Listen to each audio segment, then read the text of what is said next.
Hello to everyone, and thank you for joining me for this virtual presentation today. Today, we're going to talk about collaborating with school-based professionals. We're doing this asynchronously, so we're all working on our own time. Nonetheless, I hope you get some key takeaways from this presentation and feel like you're able to participate a little bit. I also hope that what you take away helps you in your own practice. I'm hoping to use examples and tips both from the current literature surrounding collaboration in deaf education and from my own experiences. Before we get started, I'm going to share a little bit about myself because I always find it easier to listen to someone when I know about them. My name is Kelsey Large. I'm a current teacher of the deaf and listening and spoken language specialist certified in auditory verbal education. I have a bachelor's degree from the College of Worcester in Communication Science and Disorders and a master's degree in deaf education with a focus on listening and spoken language in inclusive settings. I'm also in my final year of coursework before moving on to candidacy for my PhD in special education, where I'm focusing my studies on deaf ed. Lastly, I currently serve as the mainstream outreach coordinator for St. Joseph Institute for the Deaf. In my free time, I read a lot, focus on training my dogs and horse, and I like to travel. I'm really excited to be here today and to share with you guys what I found, both in my 5 years of practicing as a teacher of the deaf and from looking at the current research available. So we're going to cover several topics related to collaboration in the field of deaf ed today. We're going to start with changes in the field, including some definitions and recommendations for strategies to incorporate into next steps.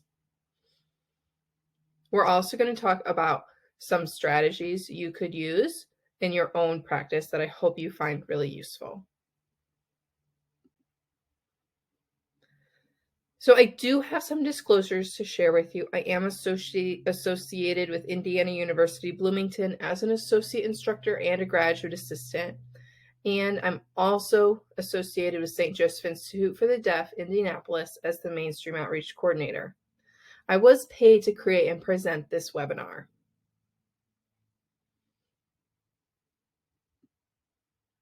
All right. Thanks for sticking with me through the housekeeping. Let's go ahead and get started. We know that fields are constantly evolving, but in the past few decades, we've seen huge changes in the field of deaf education. Changes can be attributed to a variety of things, including legislation, as well as modernization, technology, etc. Let's look at some contributions of change in the field of deaf education. Some aspects that contributed enormously to the field include the universal newborn hearing screening, inclusion in a student's least restrictive environment, and improved technology. The universal newborn hearing screening has been a huge contribution to change in the field of deaf education. Nowadays, all babies born in hospitals are screened for hearing loss at birth, and current recommendations follow a 1-3-6 model of identification at 1 month, follow-up and diagnosis by 3 months, and technology fit and intervention begun, if a parent chooses, by the time a baby is 6 months old. Around the same time that we started to see universal newborn hearing screening take effect, IDEA also took effect. There was a subsequent push for inclusion for students to participate in their general education classroom in their neighborhood school as much as possible. Furthermore, over time, technology such as hearing aids, cochlear implants, and remote microphone technology has continued to get better and allow students to have as much access to sound in the mainstream classroom as possible. As we're seeing these things continue to contribute to student success, we're seeing that a teacher of the deaf is still essential, but more students are spending larger amounts of time in their neighborhood school, supported by a general educator, a special educator, speech-language pathologists, and additional school-based professionals.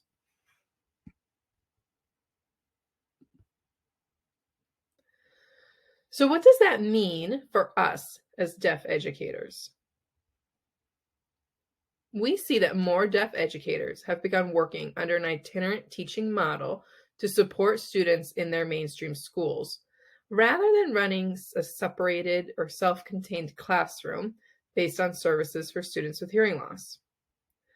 Itinerant teachers must now be able to work with and to support other service providers by utilizing more consultation and collaboration skills than were necessary in the past. In 2018, Brittany Dorn noted that itinerant teaching requires specific skills that are different than skills utilized by classroom teachers. Some of these include flexibility, organization, and collaboration skills. Dorn also specified, however, that the field is changing faster than research can keep up with it. So there is not much current research evidence available regarding a go-to consultative model for teachers of the deaf to follow. I'm hoping that in this webinar, we can break down some tips and tricks to utilize in your practice until there's evidence for further specific support recommendations. All of that being said, I know that there are now a ton of teachers of the deaf who are either transitioning to working itinerantly or who are have been working itinerantly for the last several years that originally started out assuming they were going to be classroom teachers. And what we're finding is that with all of the changes in the field, that's just not the case. Most of our students who are deaf are served by an itinerant teacher, and they are participating in the general education classroom setting.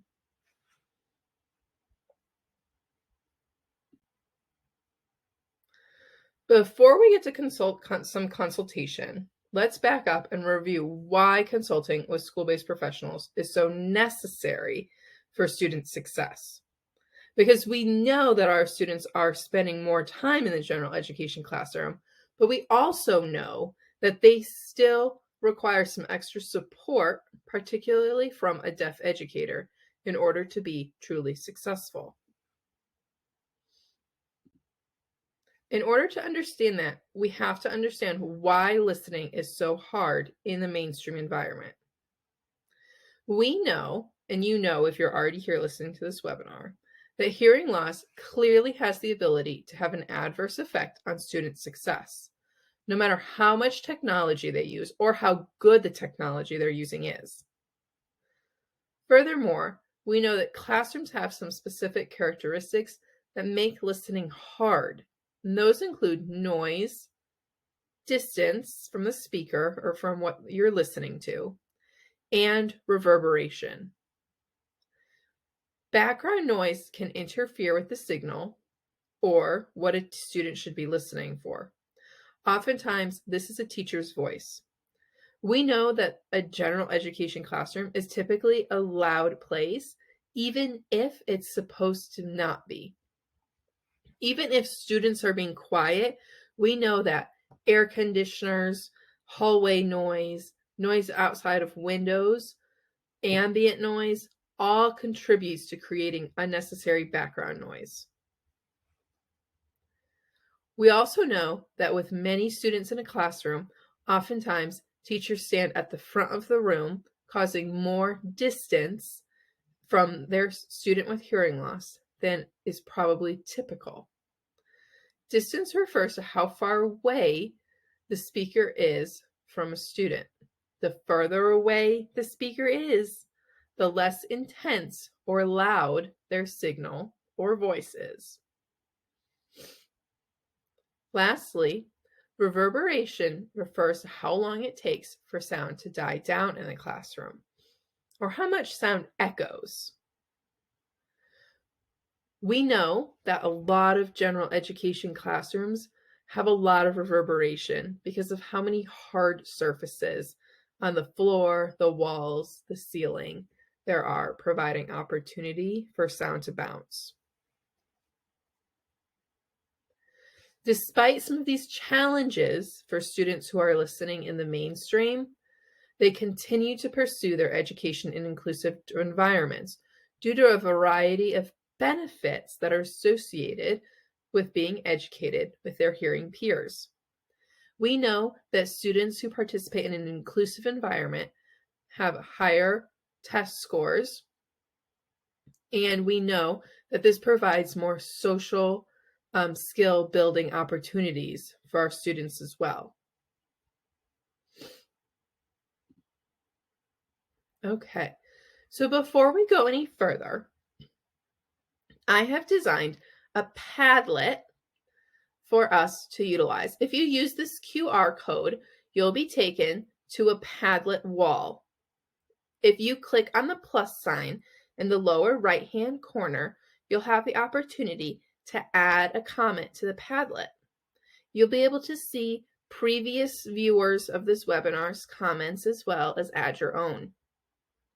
I'd like you to take a minute or two, go to the Padlet, pause this video if you need to, and add your notes on what you think your role as a teacher of the deaf is for students in the mainstream environment. I'll pause for a second, but if you need more time, please pause this recording.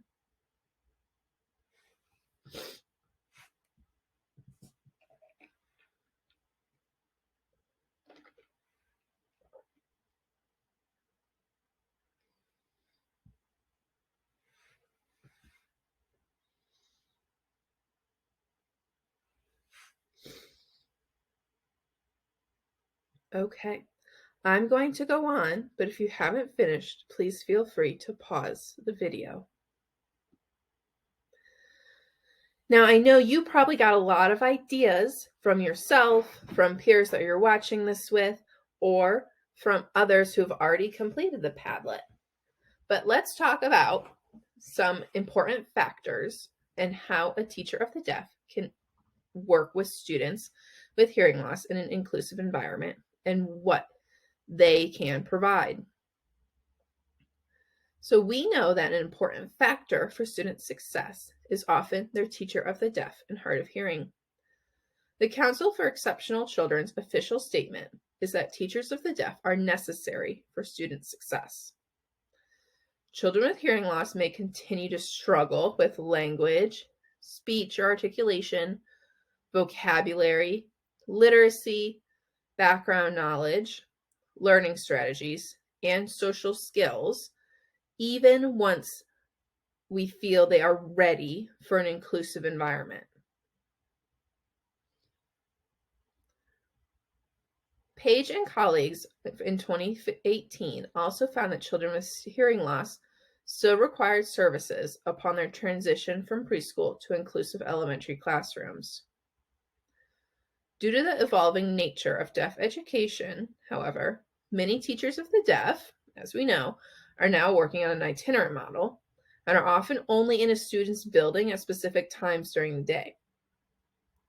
When the teacher of the deaf is not present, the student's other service providers have to ensure that that student has access to the curriculum and is making appropriate progress, even though they probably don't have a background in working with students with hearing loss. This is where the teacher of the deaf comes in. While a teacher of the deaf often provides direct instruction to students with hearing loss, they also support the student and the family. It's incredibly important that they support and train school-based staff to be able to support that student and provide things that that student might need, such as further scaffolding, modeling, language support, technological support for when that teacher of the deaf is in a different building working under the itinerant model. In a couple weeks, I'm going to check the Padlet, and I'm really interested to see what other ideas you guys have provided as to what you feel is essential in a teacher of the deaf's role for students.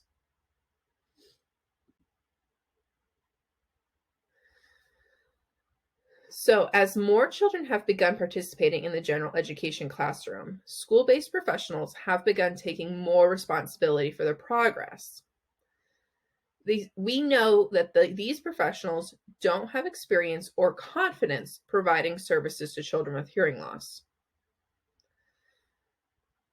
Teachers of the deaf must consult, collaborate, and work with these professionals to provide them necessary background information on hearing loss and provide them coaching and training on strategies and ideas to incorporate into their classroom to support student progress and success. One study is a little bit older, but in 2009, Foster and Cute conducted survey research, and they asked teachers of the deaf what they thought their roles and responsibilities were. At the time, few saw consultation as having a prominent role in their practice. Hopefully, since 2009, that has changed, and the teachers of the deaf are now starting to see that consultation, collaboration, and support of school-based professionals is essential as one aspect of supporting students on their caseload. If not, I hope that after watching this presentation, you'll also see why consulting with school-based professionals is an essential aspect of your practice. One thing to consider is who is in charge of creating a strong listening environment and implementing accommodations and modifications for students with hearing loss into the general education classroom. One might think that it's the teacher of the deaf, but we know that under the newer itinerant model, most teachers of the deaf are not always available to students, right? At most, a teacher of the deaf is probably available for only part of a school day. And oftentimes, I've had students on my caseload that I'm only truly in their building once a month.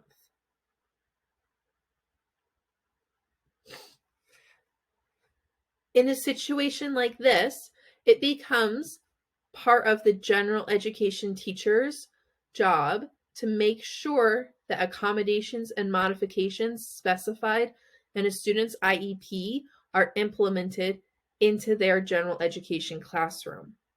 But a general educator cannot do this unless they themselves are supported by someone that can explain why these accommodations and modifications are so essential for our students with hearing loss success.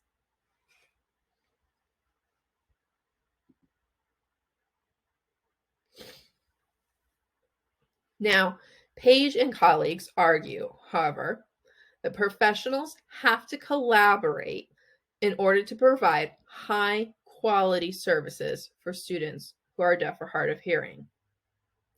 So let's look at a couple of professionals who may be on a student's caseload in their general education settings. We know that oftentimes students with hearing loss have a variety of professionals on their multidisciplinary IEP teams to support a full picture for their goals. Most school-based professionals don't have training on working with students with hearing loss. That's starting to sound repetitive, but we just have to remember that working with students with hearing loss is something that we have gone to school, to college, and to graduate school and gotten degrees in, right? And because hearing loss is a low incidence disability, there are very few school-based professionals that actually have worked with a student with hearing loss before or are truly prepared to accommodate that student into their classroom. In 2019, Muncie and colleagues found that most speech-language pathologists and classroom teachers did not have the skill set to promote adequate speech and language growth for students with hearing loss. Some other service providers that you might work with or consult with include special educators, specials teachers, so those teachers doing PE, computers, art, music, administrators who are really involved, other service providers such as physical therapy, occupational therapy. Sometimes I've consulted with DCS workers, right? And of course, you're always going to work closely with classroom teachers, speech and speech language pathologists, and at times special educators.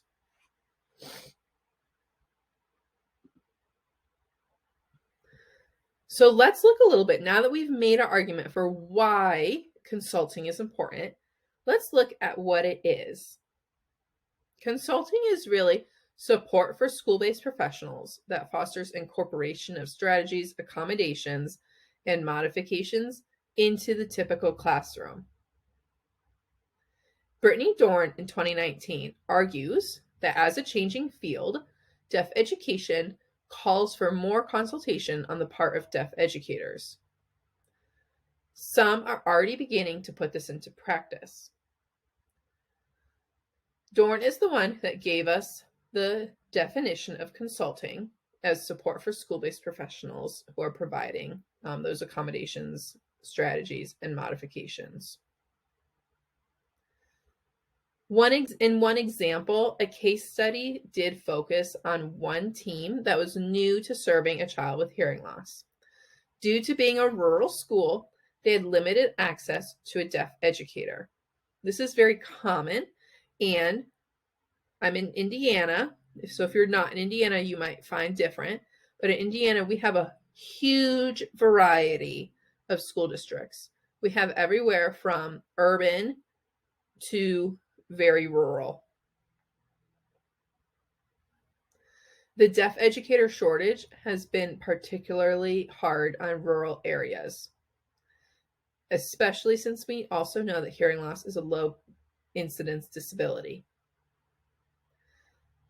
Peterson and Bess Goldberg found that implementing a collaborative consultation model for their school-based team in their rural environment helped improve knowledge on deaf education concepts as well as self-efficacy for their school-based professionals, meaning that their school-based professionals were able to provide better services to their student with hearing loss once they had a little bit of background.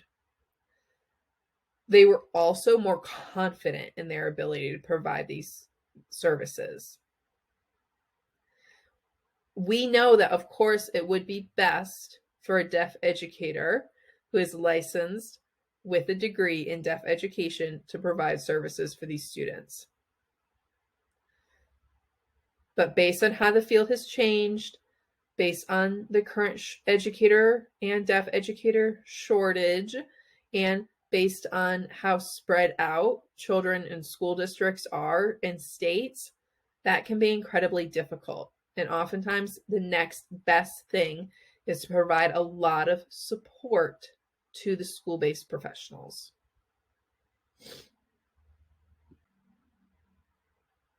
Okay. So Brittany Dorn also recommends 3 types of consulting models for IEP teams. There is collaborative consultation, systems level consultation, and consultee-centered consultation. So let's start with collaborative consultation. Collaborative consultation is a triage model that includes the consultant, in our case, the deaf educator, the consultee, which could be the speech language pathologist, the classroom teacher, or other school-based professionals.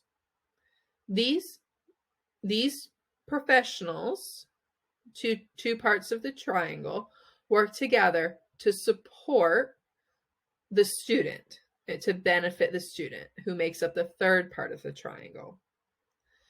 This model is student-centered, and the professional engagement professionals work together to be prepared for any potential future problems. This is the model I've used most often in my own practice, and what I found is that all sides have to be willing to work together, to listen, and to learn from one another.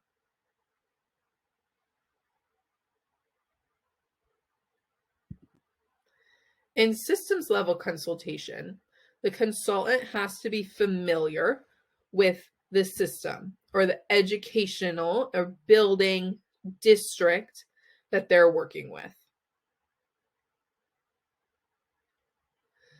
This works more as a top-down model.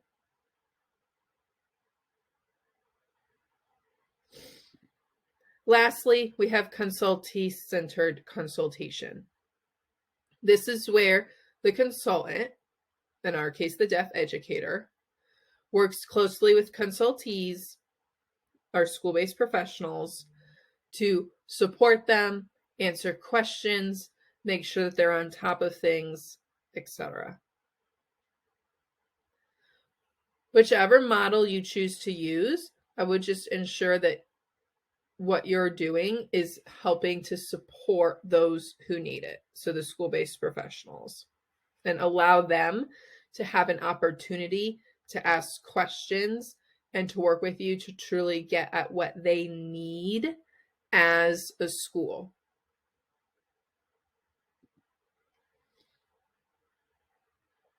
Okay, so let's get to some recommendations for supporting these school-based professionals.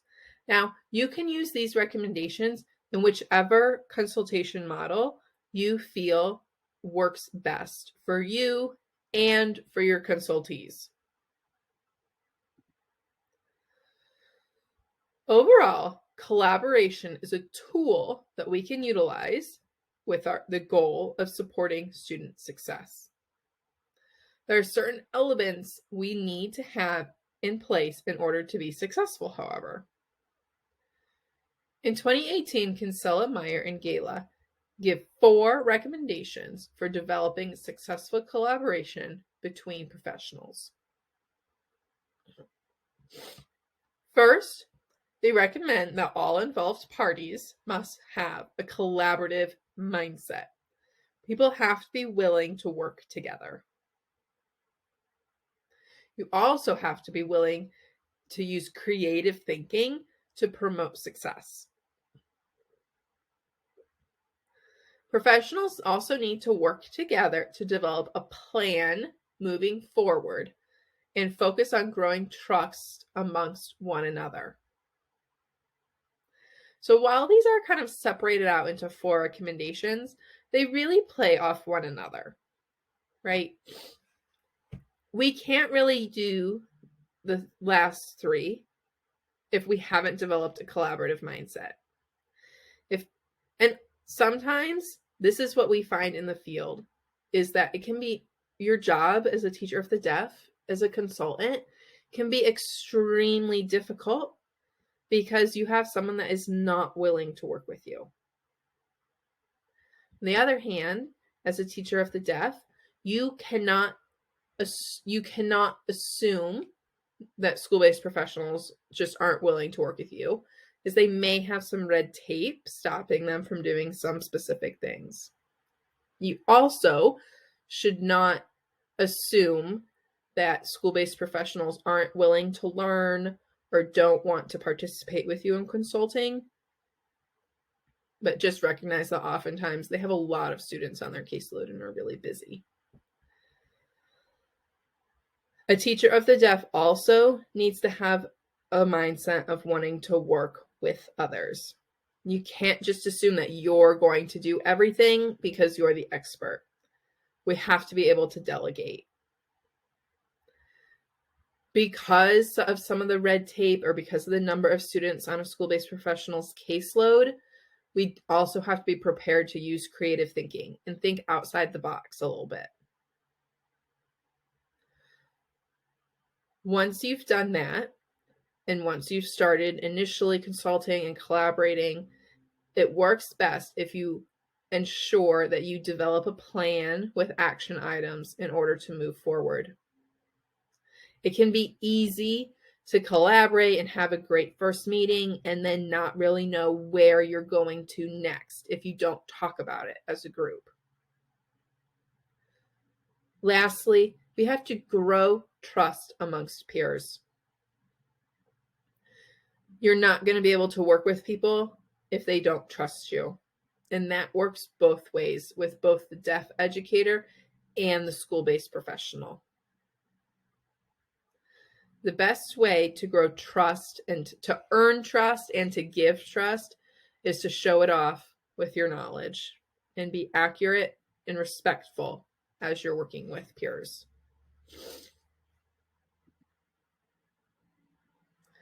Another thing I want you to think about is remembering adult learning styles. I've recently studied and passed my listening and spoken language specialist exam, and a large portion of the exam focuses on adult learning styles. One way to think about communicating with others is to remember that adults learn differently than children. In Estabrooks' 2012 book, Caraway and Horvath recommend these adult learning styles for parent coaching, but I found that they can apply when you're working with other professionals as well. We have to remember that adults are different from students because they're intrinsically motivated and focused on incorporating the skills that consultants teach them into their own practice. You also need to remember that adults process information in different ways. The analytic learner wants facts and information. The dynamic learner is creative and wants to try things out for themselves. The dynamic learner asks, "What if?" as they're processing information. The common sense learner is willing to jump in and learn via trial and error after getting some basic facts. They like to ask, "How does this work?" Lastly, the imaginative learner likes to talk to a variety of sources and talk information out with people. The imaginative learner likes to ask, "Why? Why is this important? Why do I need to do this?" Remember that your own learning style impacts how we provide information to others. Keep that in mind and know that if you're an analytical learner, your facts may not be well received by a common sense learner. You also have to think about how you might adapt the information for a group of learners or someone with a different learning style than your own.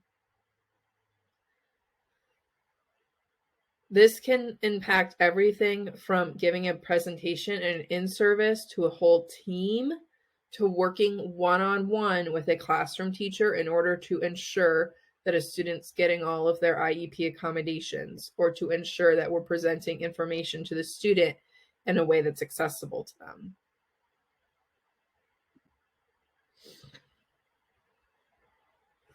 So, in a practitioner article, Brittany Dorn gives 5 recommendations for consulting with school-based professionals. These include setting shared goals, using objective measures, actively listening, being deliberate with your language and recommendations, and emphasizing why you do specific things. I'd like you to take a minute and again, use the QR code to take you to a new Padlet.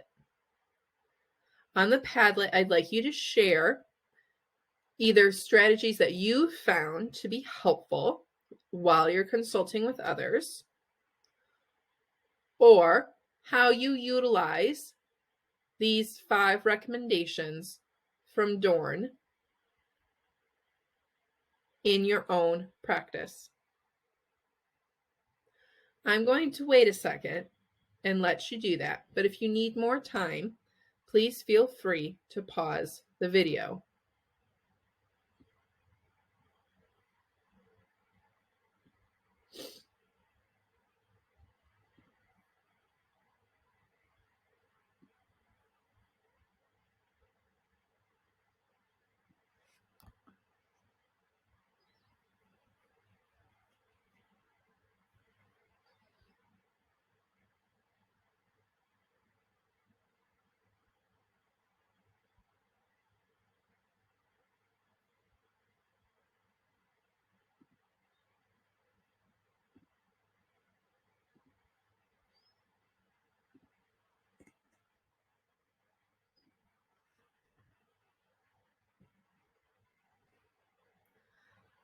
Okay, we're going to move on, but if you're not done, you can always pause the video and press play after you've finished reading others' contributions to the Padlet.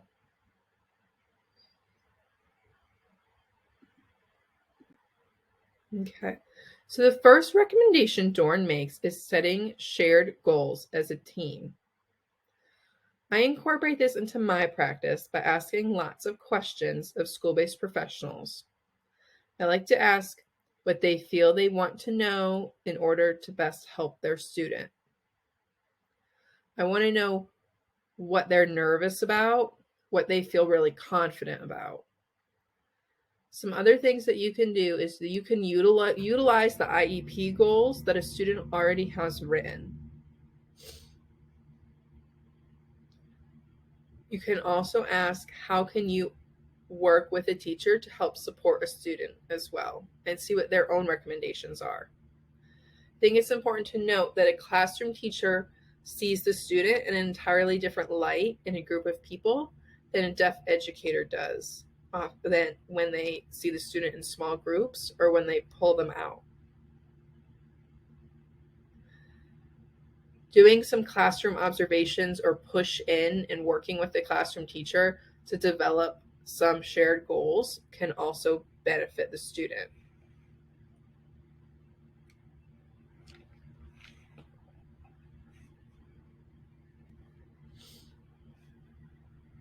Dorn also recommends using objective measures to support your recommendations. One example might be that when you're trying to convince a teacher to utilize a remote microphone, using data from a functional listening evaluation may go a lot further to support your argument. You can also collect data on how a student's listening, on their language development, and on how they're doing academically. You might have to work with a classroom teacher to get some objective measures they've noticed and have the classroom teacher share those with you to give your recommendation. One might be that you ask a student you might ask a teacher how a student is doing with their reading.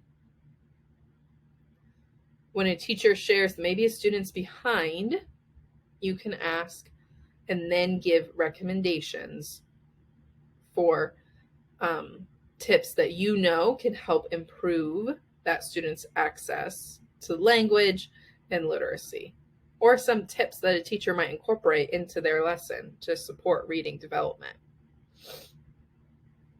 Another recommendation I think we might overlook, particularly in Indiana with our shortage of educational audiologists, is evaluating the sound quality in a classroom. I think knowing how much reverberation, noise there is in a classroom could also help support you in some of the asks you're making of classroom teachers. You can also utilize information from a student's evaluation to help support your arguments.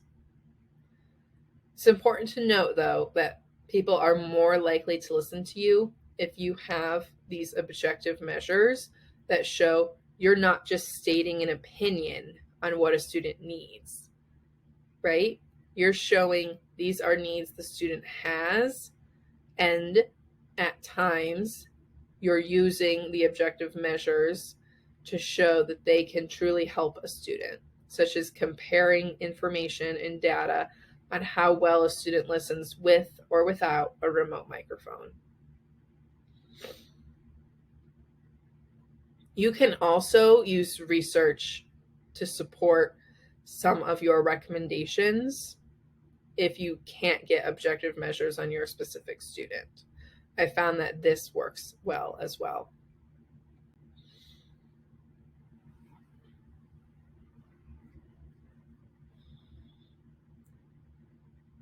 You also should be prepared to actively listen to your consultees. This might be the most important recommendation that Dorn makes. She recommends taking one another's concerns and accounts into consideration. When you actively listen, you might paraphrase back what someone says to you. So if a classroom teacher says to me, I just have so many students in my class that qualify for preferential seating, it's really hard for me to put student with hearing loss where you've recommended. I might say, oh my goodness, I'm so sorry you have so many students that qualify for preferential seating.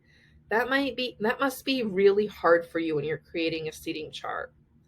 Maybe we can go over some options and see how we can optimize preferential seating in this classroom. I want to make the consultee feel heard. You can also ask questions, show empathy, avoid judging your consultees. Okay? As you're actively listening, you want to truly hear their concerns. As you're hearing their concerns, you want to use deliberate strategies and language. You want to use the specific language that you've chosen to support your information and recommendations. One thing that I do consistently when I give in-services or when I try to provide recommendations on strategies for classroom teachers is attempt to ensure that they don't feel like I'm telling them how to do their job. These are not students, right? They are professionals in their own right. And I consistently say, these are strategies you're probably already doing. You're just not thinking about them in the context of hearing loss. That's a deliberate decision on my part. You want to ensure that you sit down and think about how you're going to communicate with school-based professionals. And how you communicate with a classroom teacher may be different than how you communicate with a speech language pathologist. Or how you communicate with one classroom teacher may be different than how you communicate with another classroom teacher. Now, I know this is easier said than done because of how busy you are, your lack of time, right? But I would incorporate this into some of your, just like you plan for your direct service, I would plan for your collaborative experiences. Lastly, you want to ensure that you emphasize why we're doing specific things. Okay? I don't think it's fair to expect school-based professionals to incorporate recommendations or accommodations or strategies into their classroom if they don't understand why this is going to help a student with hearing loss. You might also speak with these professionals on how some of your recommendations might end up helping other students with different disabilities in their classroom, or how they might end up helping all of the students in their classroom. For example, you can say why closed captions help students with hearing loss, but then you might also share closed captions can end up helping all the students in the classroom because now they all have an additional point of access to a video. I found that knowing why something is important helps school-based professionals remember to incorporate it and ensures that they're more focused on doing it and doing it well and correctly.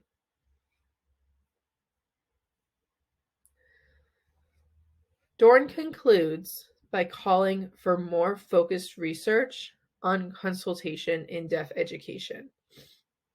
This is extremely important We know that consultation in education is growing, and we know that there is a benefit to consultation. The field is simply moving faster than research can keep up. It's important to remember that we want there to be research so that there is evidence to support this, so that we can continue to use it in our consulting. Hopefully, further research and recommendations on consulting within the field will be available at some point. I want to thank you so much for listening to this presentation.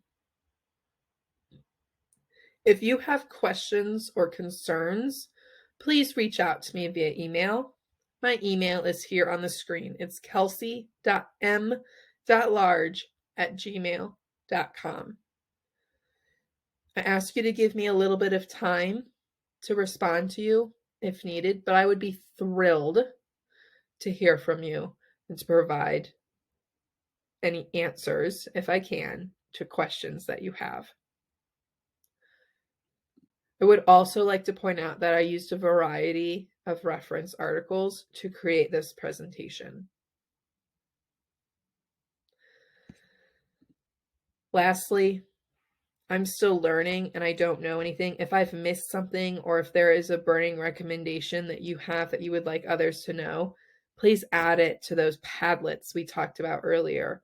Your information will be welcomed there and will continue to be available for those who watch this webinar as long as it's up.